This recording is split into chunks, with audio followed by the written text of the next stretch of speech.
Aleluia. Boa noite, gente. Que honra estar aqui com vocês e que honra encerrar essa campanha tão linda e tão poderosa, né? E que honra. Também trago notícias, circulei um pouquinho esses últimos tempos em outras igrejas e o Senhor também tem falado poderosamente nessas igrejas. Igrejas que olham para a gente como referência, mas que também são uma referência para nós em vários aspectos, né? E eu fico muito, muito feliz de ver irmãos que eu criei, né, longe aqui da sede. E também estou muito feliz porque neste altar aqui, nessa campanha, ocupou pessoas tão importantes, né? Pessoas tão poderosas em Deus, que receberam de Deus, que contaram seus testemunhos, né? Que nos fizeram chorar, que nos fizeram ir para mais perto de Deus e que nos fizeram entender uma jornada em Deus através do personagem, então, de Gideão, que é a nossa campanha. Amém? E eu espero que nesses próximos minutos Deus fale muito com você. Eu espero muito que a sua fé seja alinhada. Eu espero muito que a sua fé seja restaurada. E eu espero muito que você faça uma autoanálise sobre a sua fé, né? Em Hebreus, queria que você abrisse então a sua Bíblia em Hebreus, capítulo 11. Enquanto você abre, eu vou orar. Senhor Jesus, me ajuda nesse culto, que seja um culto que o Senhor fale, que eu seja uma vitrine não embaçada do Teu poder, que eu seja uma vitrine bem transparente, que ao olhar para esse altar, Senhor, eles enxerguem a Tua palavra e não a mim, Senhor. Em nome de Jesus, amém. E fala assim, em Hebreus 11, ora, a fé é o firme fundamento das coisas que se esperam e a prova das coisas que se não veem. A fé é uma coisa que é do ser humano. O ser humano, ele é construído e constituído por várias coisas. E uma delas é a fé. Você pode dizer, não, a fé é só do cristianismo. Não, a fé não é só do cristianismo. Quem é que veio de outras religiões? Nessas outras religiões, você tinha fé? Perfeito. Estava conversando com o pastor Ti e ele falou, até a pessoa que é ateu tem fé, acredita em alguma coisa, acredita em alguém. E a pastora Marjorie, essa semana, conversando com ela, falou que fé é sim você acreditar algo a alguém, acreditar algo a alguém. E talvez, quando a gente fala de fé, a primeira pessoa que aparece para você é Jesus Cristo, ou Deus, ou o Espírito Santo, e você fala, a fé é algo muito importante para mim. Por exemplo, né, a pastora Tomásia estava aqui em cima falando sobre o quanto ela sentia falta de estar em comunidade, em adorar a Deus, o quanto estar em outro lugar, não era sobre chorar de perder o sapato, achei bem interessante isso, não era sobre chorar de perder as chaves, mas era de chorar de não achar um lugar para exercer a sua fé, sendo quem você é. Inclusive hoje, nós estamos no dia do orgulho LGBT, QIAPN+,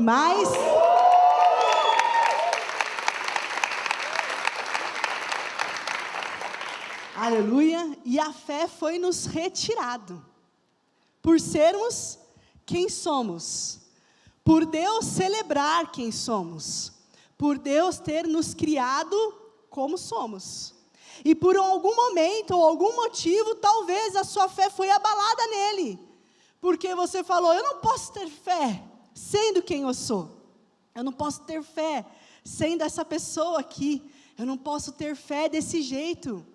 E aí, nesse momento, Deus vai abrindo portas, vai fazendo coisas, vai acontecendo coisas extraordinárias. Você sem querer lá na parada, dançando, pulando e falando, essa noite é a noite, ou esse dia é o dia que eu vou me destruir. Nesse dia, você recebe um panfleto e aquele dia, em vez de ser morte, é vida. E você fala, existe uma possibilidade de fé. A fé é extremamente importante para nós, Porque, inclusive, Hebreus vai dizer lá no versículo 7 que sem fé é impossível agradar a Deus. A fé é um dos elementos que traz felicidade a Deus. E talvez você aqui já resgatou a fé há um tempo, como eu. Você já falou a possibilidades de existir, de ser, de me empoderar na fé, sendo quem sou. Talvez você já passou por esse momento de falar, meu Deus, que extraordinário, tudo isso está acontecendo comigo. Olha, eu acreditei, uma porta de emprego se abriu, eu acreditei, e eu tive um familiar curado, eu acreditei, e coisas aconteceram, eu acreditei, e o Senhor fez um milagre, eu acreditei, e senti a presença de Deus, e eu acreditei, e a fé moveu montanhas. Porque se você tiver fé do tamanho de um grão de mostarda, diga para essa montanha, saia daqui e vá para lá, e ela vai. Isso foi literal, sabia? Porque naquela época não se movia montanhas para passar rodovias. Mas um dia um cara falou, não quero essa montanha aqui, quero que ela saia. E aí ele era poderoso, contratou um monte de gente, colocou um monte de escravo, tirou a montanha. E esse exemplo é para falar disso. Se você tiver fé, está vendo o que ele fez? Parece impossível de tirar a montanha. Mas é possível, você só precisa de um pouquinho de fé. E você fala, caramba, eu tenho fé. Quem tem fé aqui? Quem acredita poderosamente que vai acontecer coisas sobrenaturais na tua vida? Oh, glória! Quando você entra aqui nessa igreja e você fala assim, Senhor, hoje eu preciso de uma resposta. Você está apegado à fé, você está grudado à fé. E a ministração dessa noite tem como tema uma jornada de fé. Seremos vitrine para o poder de Deus. Através da figura de Gideão. E talvez você tenha um pensamento de que a fé, ela sempre será, em qualquer momento, em qualquer situação positiva. Que nunca você pode tropeçar na fé e isso ser uma problemática para você. Que nunca você, porque a fé é algo bom, a fé é algo incrível, a fé é algo poderoso. E a fé realmente é algo poderoso, a fé realmente é algo bom, mas existe um perigo quando coisas extraordinárias começam a acontecer com você. Existe um perigo quando milagres e as pessoas começam a olhar e falar, mano, que muito louco. Existe um perigo neste lugar de quando a sua fé tem reações extraordinárias. E extraordinário aqui não é sobre você evangelizar o país inteiro e eles converter através da sua ação. Extraordinário pode ser uma coisa muito simples. De você, Senhor, não sei onde está essa chave, preciso, e Deus, na hora, isso é o extraordinário.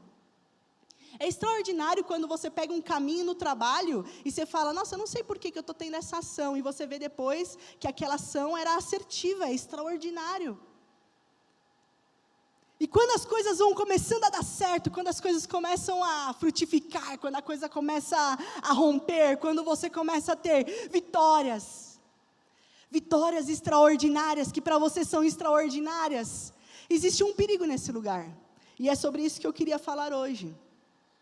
Eu queria falar com você então sobre o capítulo 8 de Gideão, de Gideão não, hein? De Juízes. Gideão não existe, já vamos chamar de herege, gente. Chamam por tantos motivos, né? Capítulo, faz Davar, nossa, mandaram eu fazer Davar. Ousado. Se você fizer Davar, sabe que pode zoar a professora, ou os professores. E eu queria ler com você todo o capítulo 8 de Juízes, só que eu vou fazer ele picadinho, para a gente ir lembrando dessa história. Então, onde que está o capítulo 8 de Juízes? Onde estamos na história de Gideão? Então, não preciso recontar toda a história, mas vocês vão lembrar que inclusive hoje a pastora de forma muito linda falou um pouco dessa história, que Deus fala com Gideão, chama ele, aí ele tem um exército enorme, Deus vai tirando esse exército, vai tomando rumo, vai tomando prumo, vai falando, não, é o seguinte, não vai muita gente, sabe por quê? Porque eu quero que as pessoas compreendam que foi eu que dei a vitória, que não foi ninguém que teve essa vitória, não foi a mão de ninguém, não foi a capacidade de ninguém, não foi o poder de ninguém, ninguém, fui eu que dei a vitória. Vai com 300 mesmo e tudo mais. Aí eles chegam lá nos 300, quando o Gideão está dormindo, Deus fala para ele, você está com medo? Se tiver com medo, desce até os arraiais do Midianita. Ele desce lá, eu vou falar com você. Aí ele desce, chega lá nos arraiais, e um cara tem um sonho. E esse sonho era que vinha um pão muito grande para destruir, então, um arraial dos midianitas. E um cara do lado interpreta esse sonho. É Gideão que está vindo. Gideão escuta esse sonho e fala assim, essa interpretação, fala, mano, Deus falou até pela boca dos inimigos. Vou subir, pegar os 300 e arrasamos. Desceu, tocou trombeta, jogou vaso no chão, o povo começou a se matar e muitos começaram a fugir. E Gideão virou e falou assim, mano... Está muito louco agora, estamos ganhando. Partiu atrás deles.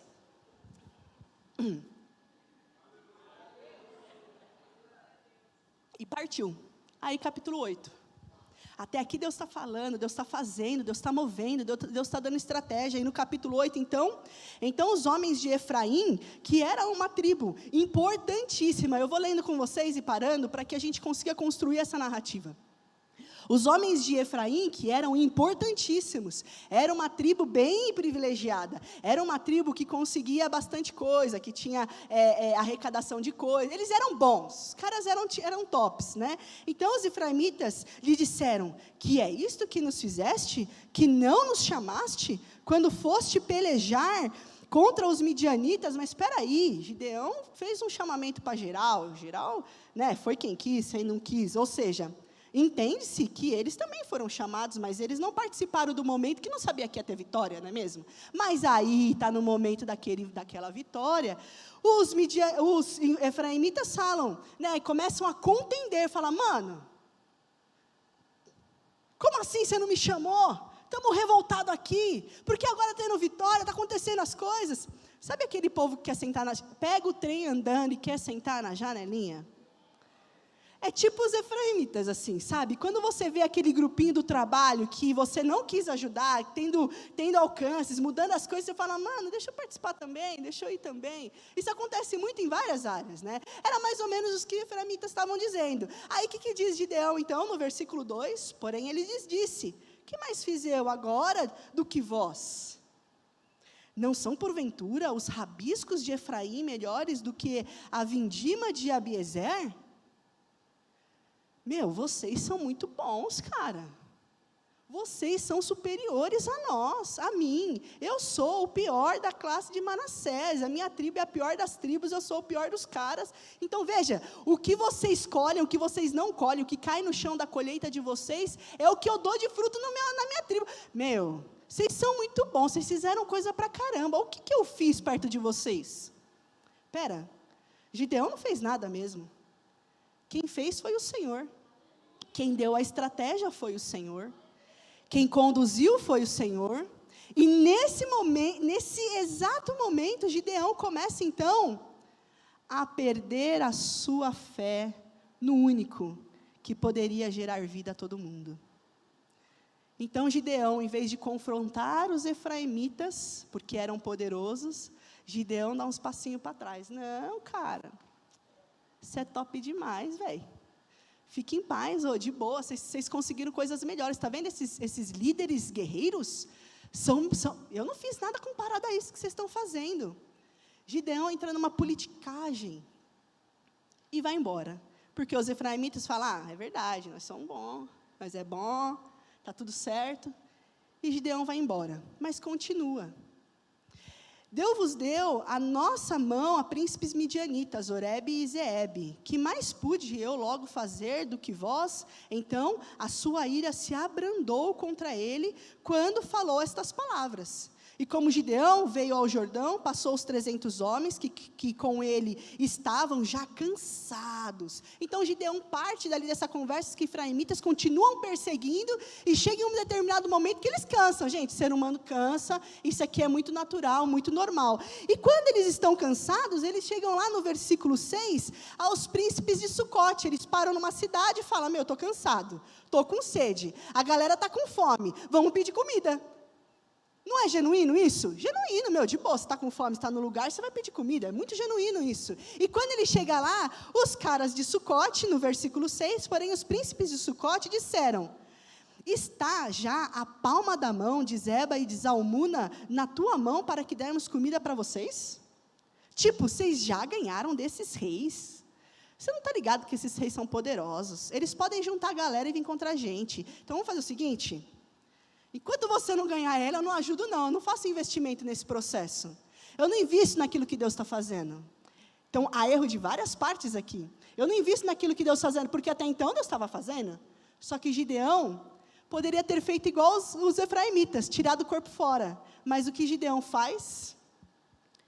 Então, no versículo 7, disse Gideão: pois quando o Senhor der a minha mão a Zeba e Zalmuna, trilharei a vossa carne com espinhos no deserto e com os abrolhos. Aqui começa um processo de vingança. Ah, é? Você não está vendo o que Deus está fazendo aqui comigo? Ah, você não está me ajudando agora nesse processo enquanto eu estou sofrendo? Então, quando eu tiver a glória... Tem uma música assim, né? Eu não gosto muito dessa música, né? Mas está tudo bem. Não me ajudou enquanto estava sofrendo, agora na minha vitória vai ter que ir alguma coisa tipo nesse sentido, né? Deixa abaixo, deixa abaixo.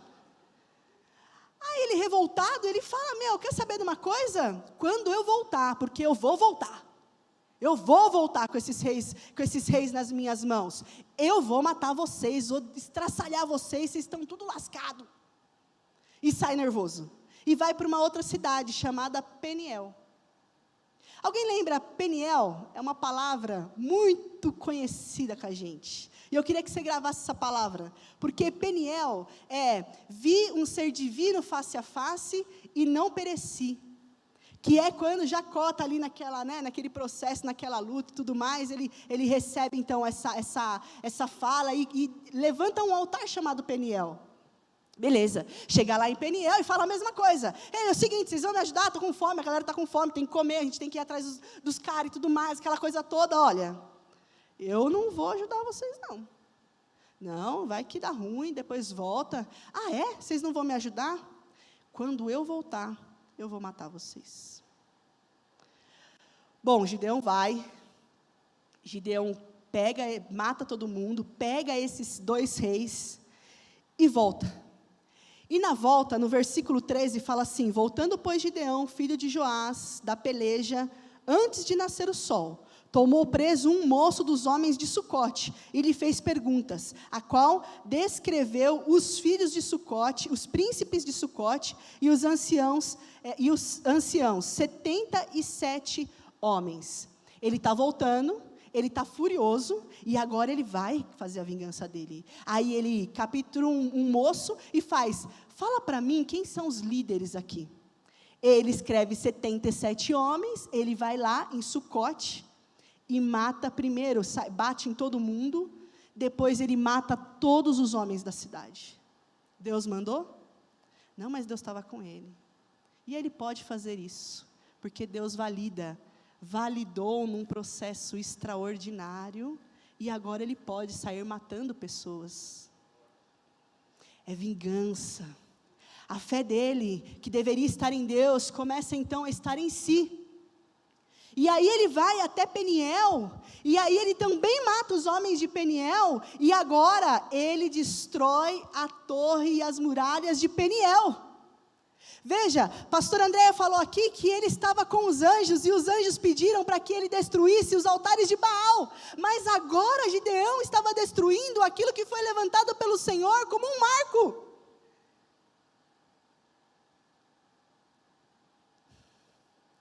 Onde está a fé de Gideão? Quando coisas extraordinárias começam a acontecer. Quando ele é levantado líder, quando ele é levantado juiz. Cadê a fé de Gideão? Esse processo começa a se dar de forma violenta, esse processo começa a se dar pela sua vingança própria, pelo seu bem-estar, pelo seu. E isso, gente, essa vingança, ela é muito bem descrita nos versículos depois. Eu vou ler dos versículos 16 em diante. Tomou os anciãos daquela cidade, e espinhos do deserto e abrolhos, e com eles ensinou aos homens de de Sucote, e derrubou a torre de Peniel e matou os homens da cidade. Depois disse a Zeba e Zalmuna, ele não estava com os reis em posse? Lembra aqueles reis que ele queria esfregar na cara do povo, dizendo, está vendo? Eu fui atrás dos reis e eu consegui esses reis? Perfeito, agora ele está virando para esses reis e falando, é o seguinte, versículo 19, então disse ele, versículo 18, depois disse a Zeba e Zalmuna, que homens eram os que mataram em Tabor? E disseram, qual tu? Tais eram eles, cada um na aparência como filhos de um rei. Peraí, vocês mataram os meus irmãos? Olha o que ele responde, então disse ele, meus irmãos eram filhos da minha mãe, vive o Senhor, e vive o Senhor, porque aí você precisa validar o nome de Deus nesse processo, e vive o Senhor, que se o tivesse deixado em vida, eu não os mataria, se você não tivesse matado os meus, eu não te mataria, mas como você matou os meus, eu vou te matar. Foi Deus que mandou ou é vingança própria? Dentro do processo da vitória poderosa que Deus estava dando. Aí, Gideão vira para o seu filho mais novo e fala assim, mata eles a espada. Aí o filho não consegue tirar da bainha a espada para matar aqueles reis. Aí um dos reis vira para então Gideão e fala assim, mata você, não é homem valente? Como Deus chamou Gideão? Homem valente. Eu preciso provar que eu sou valente. Ah, é? Tiro a espada e mato os 2 reis. Porque eu preciso provar o que Deus falou de mim é uma verdade. Ei, você não precisa provar para ninguém que o que Deus falou de você é uma verdade, porque Ele não mente. O que Ele falou de você é uma verdade. Não faça isso ser verdade pelas suas mãos, não faça isso ser verdade do teu jeito, não use o teu jeito, porque quando você usar o teu jeito, haverá um caminho de morte e não de vida, mas quando você deixar que o Senhor te defenda, que o Senhor fale por você, que o Senhor entre no caminho, que o Senhor faça por você, há um caminho de vitória, há um caminho poderoso.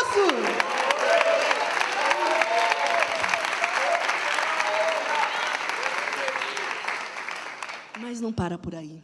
Eu queria que tivesse parado por aí, sabe? Mas não para por aí. Porque aí ele já matou os reis. A guerra está ganha. A guerra está ganha. Então, as tribos se reúnem, vão até Gideão, versículo 22. Então os homens de Israel disseram a Gideão, domine sobre nós, tanto tu como seu filho e o filho de seu filho, porquanto nos livraste das mãos dos midianitas. Ei, como você nos livrou, não é mais Deus. Quando a gente perde, quando nós somos lugares de liderança, de milagres, de lugares de fé, de referência de fé para as pessoas, e nós tiramos Deus dessa equação, as pessoas param de glorificar a Deus e falam, ei, nós chegamos até aqui, não foi por causa de Deus, foi por causa de você, então reine sobre nós. E o que Gideão faz? Gideão fala, eu não posso fazer isso. Porém Gideão lhes disse, versículo 23, sobre vós eu não dominarei, nem tampouco meu filho, sobre vós dominará, o Senhor sobre vós dominará. E você fala, que poderoso, Gideão acertou em cheio. Gideão falou, tá certo, ele está ensinando o povo, que é Deus que vai governar, só que logo em seguida, ele tem uma ação, que somente os reis tinham na época, olha essa ação, e disse-lhes mais Gideão, uma petição vos farei, dai-me cada um de vós os pendentes dos seus despojos, porque tinham pendentes de ouro, porquanto eram ismaelitas, e disseram eles, de boa mente os daremos, e estenderemos uma capa, e cada um deles deitou ali presentes e despojos. Os despojos de guerra deveriam ser entregues ao rei, com a boca eu declaro, o Senhor é rei, mas com a minha ação eu declaro, manda para mim que eu sou rei. Manda para mim que eu sou rei.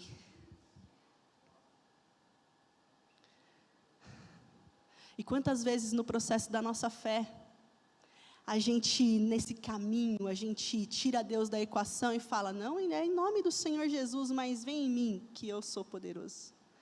Vem em mim que eu tenho sabedoria. Vem em mim que eu resolvo. Gente, olha que poderoso, porque o texto, e a pastora Andréia hoje foi muito usada por Deus, porque ela começou dizendo que Gideão entrega uma oferta ao Senhor. Deus pede uma oferta, ele entrega uma segunda oferta ao Senhor, mas agora Gideão está pedindo oferta para si. Não é mais para Deus. É a glória para si. É tudo para si.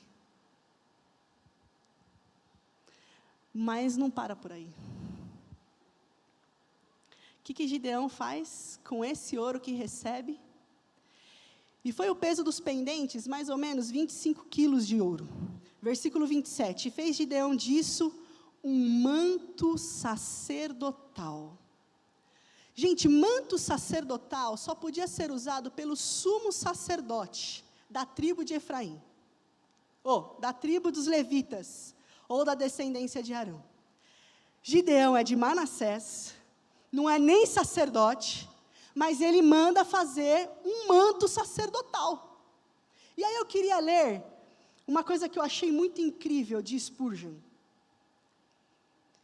Spurgeon, pregador do século XIX, advertiu os cristãos mais novos: não abrace o ministério só para salvar a sua alma. Spurgeon sabia como é fácil usar a posição de liderança da igreja para conquistar influência e honra para nós mesmos, e não para servir e honrar a Deus. Claro que como Gideão, continuamos afirmando que Deus é rei, mas queremos que as pessoas nos procurem em busca de conselhos, resposta e salvação. Temos a necessidade de sermos necessários. Fazemos um colete sacerdotal e passamos a usá-lo, tão útil, tão mortal. Por que a estola sacerdotal? Você vai ver que na estola sacerdotal, versículo 27, fez Gideão disso um manto sacerdotal, e pô-lo na sua cidade, em Ofra, e todo Israel se prostituiu ali após ele, e foi por tropeço de Gideão e a sua casa. A estola sacerdotal, que tinha um valor inestimável a Deus, que era importante para que as pessoas compreendessem que ser um sacerdote, você precisa ser santo e escolhido para aquele tempo. Para hoje todos nós somos sacerdotes, mas para aquele tempo existia uma pessoa que era preparada, se dedicava o ano todo, que andava em santidade, que era um exemplo para todo mundo. E Gideão faz essa estola sacerdotal, coloca na sua cidade para quê? Para ser a resposta de Deus para o povo. Na estola sacerdotal tem Urim e Tumim, que são duas pedras que dizem sim ou não da resposta de Deus. Você vinha procurar e a resposta de Deus poderia ser Urim e Tumim, sim ou não. Isso aqui é um apego, se você quiser falar com Deus, na verdade, fale comigo. Não é mais sobre ter fé em Deus, mas em si. E criar um sistema para que isso aconteça. E olha que detalhe importante. Se você faz Davar, conhece o ciclo de Juízes. E o ciclo de Juízes o povo começa a pecar contra Deus, levanta um povo opressor, o povo se arrepende e ora, Deus levanta um juiz. Ele resolve um BO, morre. Aí o povo começa a pecar contra Deus. Até Gideão é assim. A partir de Gideão, antes de Gideão, os juízes morriam e o povo pecava. Em Gideão, o povo pecou com o juiz em vida. O juiz que deveria salvar o povo, se prostitui com aquilo que é santo para eles mesmos. Faz do manto sacerdotal um objeto de adoração. A sua fé se desviou de Deus. Mas não para por aí. Eita, que teve gente que falou assim, como assim não para por aí? Versículo 30. E teve Gideão 70 filhos, que procederam dele porque tinha muitas mulheres. A sua concubina, que estava em Siquém, lhe deu também um filho, e pôs-lhe por nome Abimeleque. Meleque, rei. Abi, pai. O meu pai é rei. Gideão diz para o povo: eu não reinarei sobre vocês, mas tenho um filho, que toda vez que alguém chamar aquele filho, vai dizer: o teu pai é rei.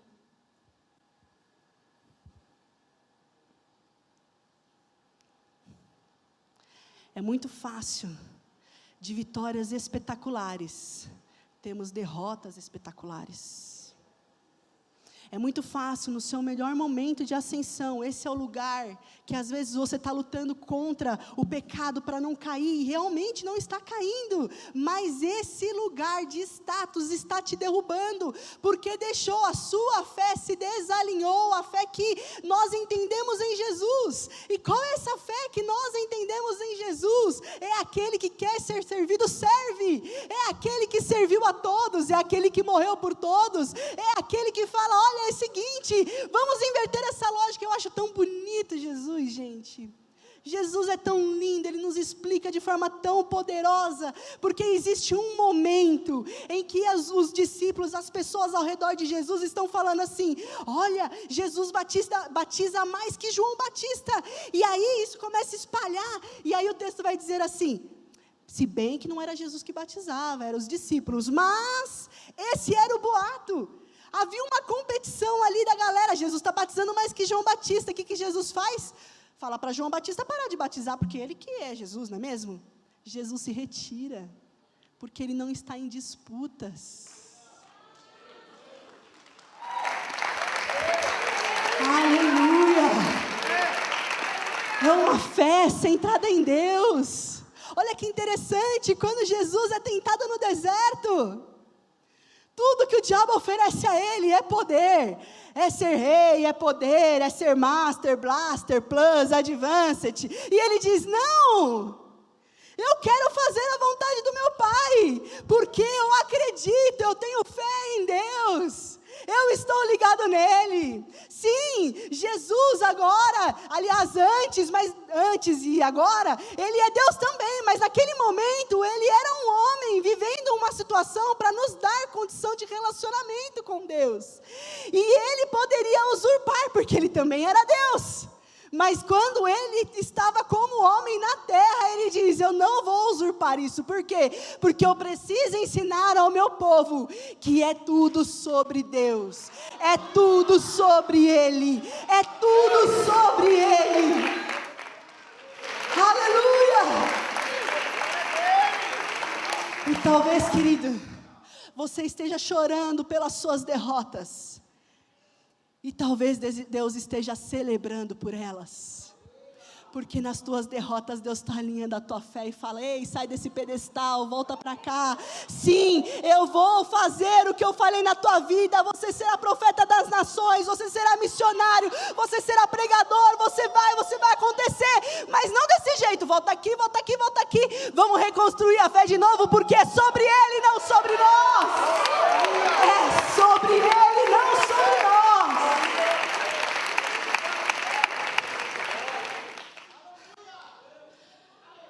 Ai, meu querido, minha querida, meu querido. Hoje é um dia que celebramos o nosso orgulho, mas é o dia que nós podemos dizer: podemos ser nele. E as suas redes sociais foram para você como orgulhoso, ou para ele que celebra o nosso orgulho? Ai, meu querido, se o ministério tem sido sobre você, volta umas casinhas, dá tempo de realinhar o caminho.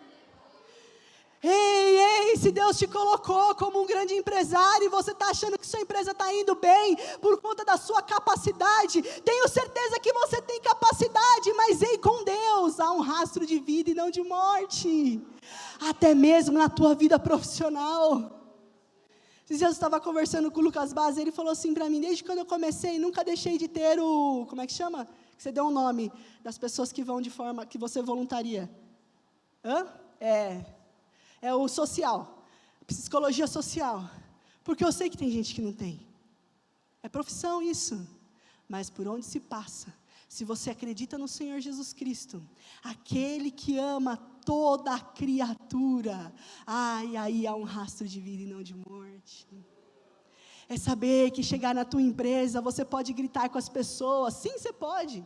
Você pode recriminar essas pessoas, sim, você pode, mas isso não é ter fé em Deus, porque se você acredita que Deus é Deus, você fala, eu preciso te tratar como Jesus te tratou, e Jesus te tratou com amor, isso é fé em Deus. Não adianta você falar, eu sou crente dentro do serviço, abrir a Bíblia todo dia e fazer devocional, ler lá para o povo ver. Samuel estava me contando que o povo falou assim, você lê todo dia a Bíblia, mas você pode fazer isso? Sim, posso, mas não adianta fazer isso e levantar e sair falando um monte de abobrinha. Não adianta fazer isso e recriminar o outro. Não adianta fazer isso e não lutar pela causa trans dentro do trabalho. Não adianta fazer isso e você abandonar tudo que vem de Deus. Por quê? Porque aí se tornou sobre você, é o seu ego. Eu preciso crescer. Se eu estiver sozinho, eu vou crescer mais rápido. Ninguém precisa vir atrás de mim. Eu não preciso formar pessoas, porque eu preciso estar lá. E quem vai chegando perto, eu vou chutando, eu vou colocando para escanteio, eu vou colocando para a margem, porque esses aí não podem. Só eu posso. Pelo nome do Senhor Jesus, eu posso. Pelo nome do Senhor Jesus, o pão é nosso, o pecado é nosso, a igreja é nossa. Pelo sangue do Senhor Jesus, é sobre nós, porque acreditar em Jesus, ter fé em Deus, é acreditar em todo o pacote. E dentro desse pacote tem a Deus e não a mim. Então, se hoje você entrou aqui com a sua fé desalinhada, Deus está te dando uma oportunidade de realinhar a sua fé. Deus está te dando uma oportunidade para você compreender que não é sobre você. Sabe por que está tudo tão turbulento? Porque é tudo sobre você. Mas na verdade é sobre Ele. É Ele que abre os caminhos. É Ele que multiplica os pães e os peixes. Está faltando para você, continua centrado nele que Ele multiplica pães e peixes. Está difícil, fica calmo, Ele abre o mar vermelho, você vai passar, uma porta de emprego vai abrir. Não se desespera, aliás, se desespera nele. É sobre Ele, é sobre Ele. Uma jornada de fé só é possível quando você é vitrine do poder de Deus. E vitrine precisa ser transparente para ver o que está dentro. E o Espírito Santo, a divina Ruá que está dentro de você, precisa ser vista. E não você. Em nome de Jesus. Feche os teus olhos. Senhor Jesus, a sua palavra é apaixonante. A sua palavra é linda. É linda porque o Senhor nos revela de forma poderosa. Não é o meu estudo, é o Senhor que nos revela de forma poderosa. E todos os dias, meu Deus, eu fico mais apaixonada por Ti, por esse verbo vivo, pela divina Ruá, por Ti, meu Deus, que é meu Pai, que é minha mãe, que é meu tudo, que é quando eu preciso. Porque a minha fé está em Ti. Mas, Senhor, há um desafio nessa minha oração. Quando a minha fé não estiver em Ti, que eu tenha derrotas extraordinárias, para que eu seja de novo alinhada a minha fé em Ti. Em nome de Jesus Cristo. Senhor, eu oro por todos esses que estão aqui, meu Deus. É o fim de uma campanha e muitos vieram aqui 7 semanas. É o fim de uma campanha, mas muitos continuaram vendo, apesar de não estar aqui, foi vendo de forma online essas 7 semanas, porque quando começou essa campanha, falou: Senhor, restaura a minha fé, Senhor, me mostra, me dá uma jornada de fé, Pai. Eu sei que tem muitos aqui, que durante essa campanha, foram restaurados na sua fé.